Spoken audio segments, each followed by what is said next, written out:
Everybody. Happy Sunday. I hope everybody's doing really well and had a wonderful holiday weekend. And as everyone's just feeling good as we head now into December. So December is going to be a real quick month. And so I know today's probably a pretty busy day, the Sunday after Thanksgiving, for people kind of getting settled into finishing up their weekend and jumping into their week. But I wanted to hop on and share a little bit of information ahead of decisions that will be coming out soon from some schools so that you have a little bit of context as you're starting to get those admissions decisions. So the focus of today is deferral is not denial. Those are two words and they are very different. So if you are new here, I am Gina from Advantage College Planning. And I love to share information with students and families to really try to demystify and de-stress the college application process. So today we'll be talking about an application decision called deferral, which some students will receive as a decision from colleges, and it can be a little bit stressful for students and families if they don't really know how that works. So, as you are coming in, getting settled, feel free to put your information in the chat. It's always great to know where people are tuning in from. Make sure all the sound is coming through. I've got a thumbs up. That's great. Hopefully that means you can see me and hear me okay. So what we're going to do today is we're going to talk about what is deferral and what should your next steps be if your student, or what should your students' next steps be if they are deferred from a college that they have applied to. So the first thing I want to do is orient us to the vocabulary. There are three very different terms regarding admissions decision, and some of them get interchanged. So I want to clear that up. Most of us know what admissions means. So if you're admitted, that means the college has offered you a spot in their upcoming class. Great. The terms that can get tricky are deferral, waitlist, and denial. Deferral means the college isn't ready to make a decision yet. They need a little bit more information about the student before they're going to make a call either way. So what that means is we just need to wait. Waitlist means the college knows that you could be academically successful at their institution. They think that community-wise, it could be a really great fit. But unfortunately, the college cannot admit all the students that they want to because they're limited by space in classrooms, in dorms. They can really only admit a certain number of students because based on the number of students they admit, they have data to track and they look for years and they know, okay, if we admit this many students, we'll probably end up with about this many students enrolled and on our campus in the fall, which is what our goal is. So they're always trying to admit, within a range to get them on campus, how many students they want to enroll. The wait list comes into play when a college says, hey, we are interested in you, student, but we just don't have room for you right now. If a space opens up, we'll offer you that space, and then your student potentially could have an option to go to that college. And then last but not least is denial. And so denial is not always the decision that we are hoping to hear, but it is a reality of the college application process. And so if your student is denied, that just means that the college didn't offer them a spot in their upcoming class for the year. It's just no longer an option to consider. It is in no way, shape, or form a reflection of your student and how amazing they are and the potential that they have to be successful in the future. It just means for this year, it wasn't a fit for this school. Okay, so those are our three terms. So let's lean more into this deferral. Why do colleges defer students? What is the point of that? Honestly, there's a lot of reasons. So it could be because when the student submitted their application, possibly all of the rest of their materials, so their transcripts, their test scores, their letters of recommendation, whatever else the college needs for a complete application, if those weren't received by their materials deadline, then the college is automatically just going to roll the student over into the next round of application plan. So if it was early action, they're just getting rolled to regular decision because the materials didn't make it on time. And so that's why I'm so strongly emphasizing to students all the time, make sure you're setting up your application portal, make sure you're checking your portals for the colleges that you've applied to make sure these documents are coming in so that you meet their deadlines. So if you're interested in learning more about portals, there's another video on our Facebook page about that. So it could have been that. Sometimes it's because the student has a really promising application, but the college wants to see a little bit more information from the student or they want to see how the rest of that regular application pool is going to come in and be able to see the student within context of the broader regular decision pool. Sometimes it's because I've seen it happen where a student maybe had a little bit of a bumpy academic or testing history. And then, the very end of their junior year, they really went up on that upward trend. They ended really strong. Everything was great. Sometimes then colleges will defer because they'll say, well, we were on this upward trend, but has that upward trend continued into senior year? How's the first semester of senior year going? Sometimes we see it because of that. And then sometimes it's because the college got a lot of applications and they didn't have a chance to get through them all. And I do see that happen sometimes with some bigger schools where they'll prioritize, reading their in-state students to get them a decision, and a lot of out-of-state students will get deferred. Not for anything that the student did, just because they could not physically get through all of the applications to give them a proper read in time. So the big picture to understand is there's a lot of reasons why your student might get deferred from the school that they applied to. And so none of those things are bad, right? So managing expectations, none of them are a bad thing, okay? So if your student is deferred, what should they do? So the first thing I tell students is, what is the college asking you to do? That's always where you want to start. Read through your admissions letter thoroughly. So what sometimes happens is students scan really quickly and then they miss all the details, right? So read through the letter that admissions sends from beginning to end, get all of the information, and then look and see, okay, what is the college asking me to do? Sometimes the college will say, the only thing you have to do is click a button in your application portal for us and let us know that you still want to be considered in regular decision. That's all you have to do, okay? If you don't do that, they're going to withdraw your application. So you need to decide if you want to continue to be reviewed or not. Now, sometimes a student might decide, I don't want to be reviewed anymore. Maybe they've already gotten decisions back from a few schools that they've ranked higher than the school they got deferred from. And they're like, I'd rather just go to one of these two I've already gotten into. I don't really need to continue this process. That's fine. But typically I tell students, let's keep our options open until the very end. And so usually that means May 1st. So make sure you click the box. Sometimes the college will say, we need you to submit some additional information. That could be first semester grades via the transcript. That could be updated test scores if the student has updated test scores. That could be an option for additional letters of recommendation. I've seen some schools give students an option to write an additional brief essay about why they're interested in this college, right? Trying to gauge that demonstrated interest. So just make sure that you're looking to see what is the college specifically asking me to do, and then do that thing, right? Follow up with your school counselor, ask them to send your first semester transcript, etc. In some cases, it can also be helpful to reach out for the student, not the parent, for the student to reach out to their admissions counselor at the school that they have been deferred from. Now, some colleges have just a general admissions office and they're not going to have a specific person, but many universities will have a specific admissions representative who is assigned to your student's high school or state or geographic territory. If that is the case, you can encourage your student to send an email directly to their admissions officer. Let them know that they are continuing to be interested in the university. They've been deferred, but they'll be sending in all of the required materials as soon as possible. And then keep it very brief.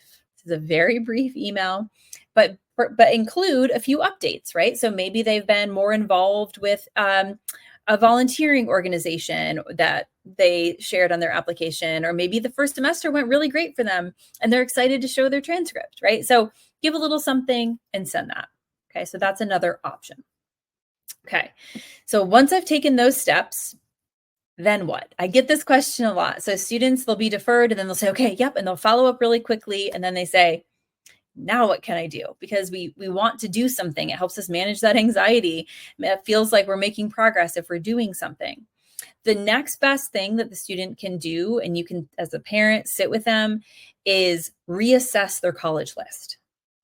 This is a really good moment to kind of have a gut check on what other admissions decisions might be coming down the line. Not always, but sometimes there's outliers, but this gives us some information, right?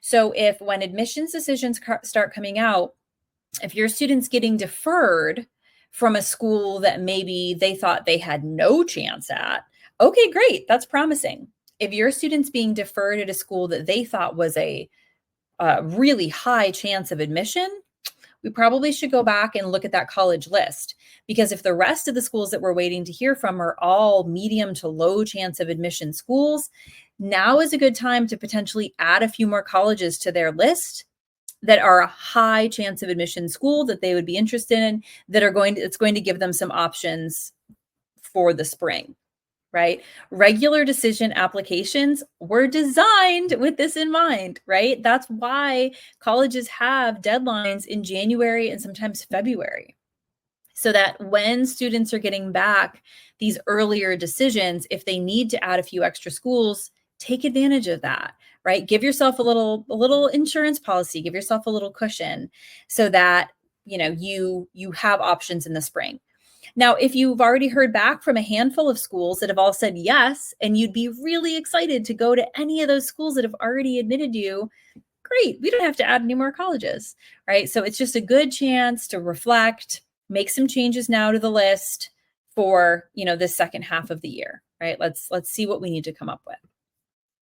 So here are some common mistakes. I've been doing this a long time, and there are some mistakes that sometimes students have almost made, and I've caught them. Sometimes I get families calling me after they've made these mistakes, and they say, "Hi, we haven't been working with you. My son's a senior, and we just had submitted all of our applications, but we have this question, right? Can you help us with this?" So I want to help people avoid the mistakes. That's kind of the whole reason I do what I do. So here's a couple things. Number one, top biggest mistake is not reading the letter fully and just assuming that the little letter means denied and not reading any further. Crucial error. So many times when a student is deferred, they're getting a letter. Now it's digital in their portal, but it looks really similar to what they assume is going to be a denial, right? And they don't read to the end. So they see, we had a really competitive class this year, and we had this many applications and blah, blah, blah. And then they don't read that says, "We have deferred your application to regular decision," right? And here are the steps to take. I had 3 students do that last year. And that is why when my students tell me, "Oh, I got my decision, I was denied," I always ask them, "Can you show me the letter? I know you don't want to talk about it, but can you show me the letter?" Okay. So as parents, if your student is like, "I got denied, I don't want to talk about it," let them feel their feelings, give them a day or two, but you need to see the letter because there might be some details in there. Number 2 mistake to avoid is not taking the next steps that are required by the deadline given. So as I said before, when I was talking about checking that box, some colleges will say, if you want to be considered to stay in the pool for consideration, you have got to let us know by X date. If you do not take action by X date, your application is withdrawn and you will not receive an admission, because the college is thinking you're no longer interested in their school. They will not read your application. You will never get an admissions decision. And then you'll be sitting there in the spring wondering why you never heard back from this college. And it's because you didn't follow the steps, student. So super important, have to follow the deadlines. The number 3 mistake, the last one I'll say, is doing something that the college is telling them not to do, thinking, "Oh, it can't hurt," right? I know they said not to send in additional letters of recommendation, but it can't hurt. These people think I'm amazing, so let's let them see that. Wrong. That actually can hurt the student's application, because best case scenario, the college just isn't even going to look at it. So it's a waste of time. Worst case scenario, the student is showing the college that they have a complete disregard for directions. So not a good move. Don't send anything, especially if the college explicitly is saying not to do it. Don't do it, right? Just do exactly what they're telling you and do it by the deadline. that's the best possible thing that you can do. Okay. So the bottom line that I want you to make sure that you take away is that being deferred does not mean being denied. Two very different words. It is honestly unlikely that a college would defer a student who is not at all likely to be admitted with some additional information. It doesn't serve the college or the student. Colleges are aware that this is a really stressful time for students and families, right?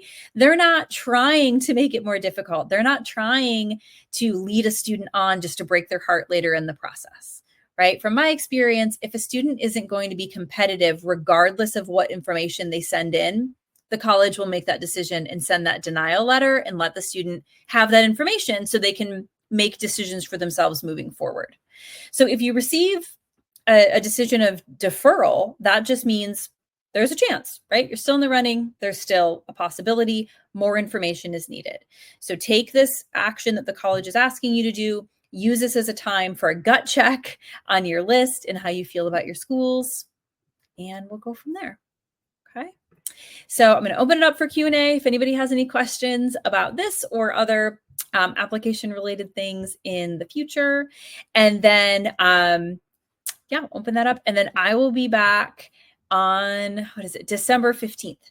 So on December 15th at 7 o'clock and December 15th at 7, I am going to be talking about college list building. So tips for building your college list. So if you have younger students, you will want to tune in for that so that you can hear about different things to consider as you're trying to figure out what schools, how do we narrow down from like 4,000 universities in the US? How do we narrow it down to like 10? That would be a good fit for my student to apply to. Awesome. Great. Oh, thanks, Laura. That's awesome that you're here. Nice to see you. Okay. So Pat asked, is there anything that should be done in advance of getting a decision? Oh, Pat, such a great question. So yeah. First one is just get yourself into a space where you're ready to manage the expectations, right? You're going to have a lot of feelings. Everyone's going to have a lot of feelings. Parents are going to have a lot of feelings. Students are going to have a lot of feelings. They might not be having the same feelings. So just kind of preparing for that. And the other thing I would say is you really need to think about where you want to be. I tell my students and my parents this. So if any of my families are on, you've heard this from me before. Have your student talk about it as a family. Where does your student want to be when they receive their decisions? Back in the day when I was applying to college, everything came through the mail. So, and we didn't have cell phones, right? So when my decisions for college came in the mail, even if my mom or dad were home and they saw if I got that big envelope or the little envelope, it's not like they could tell me, right? So I was going to get home. We all got home and we felt our feelings in our house, maybe in our room, maybe under our bed, right? But we got to feel our feelings in our home privately. Now, everything's online. So students could be at Target. Students could be at soccer practice. Students could be at work, right? And they're going to get a ping on their phone that says, X university has released their decisions. Check your portal for your decision, so-and-so. Your student's going to log in and they're either going to hear the fight song playing and there's going to be confetti coming down on their screen, or they're going to get a page that says, we've had a really, exceptional year with strong candidates, blah, blah, blah. Okay. And that excitement or that sting has not changed in 30 plus years, right? That's the same. So I talk with my students about just think about where you want to be. I had a student last year. I had one student who opened up her decision right before she started her shift as a hostess at a restaurant. She did not get the news that she wanted. She just wanted to go home and cry. And she had to work her entire shift as a hostess feeling pretty bad. I had another student who opened her decision with her best friend. They both applied to the same school. My student got in. Her best friend did not. My student was super excited. Best friend is crying. My student was now feeling bad for her best friend. The best friend is feeling bad for my student because she's ruining her moment. Like the emotion, right? It's so much. So think about that. That's my best advice is let's make a game plan. And then lastly, just know that and remind your student and remind yourself as a parent The decisions being made by these colleges are in no way a reflection of how awesome your student is or of you and your parenting. And I know that sounds like, why is she saying that? But like, I'm a parent too. I get it. Like, when things happen sometimes with our kids, or if something doesn't quite work out that I really wanted for one of my daughters, my instinct is to reflect back and say, okay, like what could I have done differently? Maybe I could have brought her to practices more. I could have had her at home practicing that dance routine a little bit more, and maybe she would have been a little bit sharper, and then maybe she would have been picked for the competition team. Like, I understand that, that feeling. And so just remember that this is one little piece, and it is not at all a reflection of your student and their amazingness or your awesomeness as a parent, right? Everybody's doing great. It's just kind of one decision that is going to, in 10 years, like not even matter, right? They're going to college, they're going to be doing great, and they're going to do great things. Awesome. Well, thanks so much, guys. And Laura and Pat, it's good to see you. Thanks for coming. So I hope you all have a wonderful rest of your weekend. Yes, so many emotions, Pat, so many emotions. But yeah, I hope you guys all have a great rest of your weekend. I'll see you back here in a couple of weeks, and we'll talk about building that college list. Have a good one. Bye.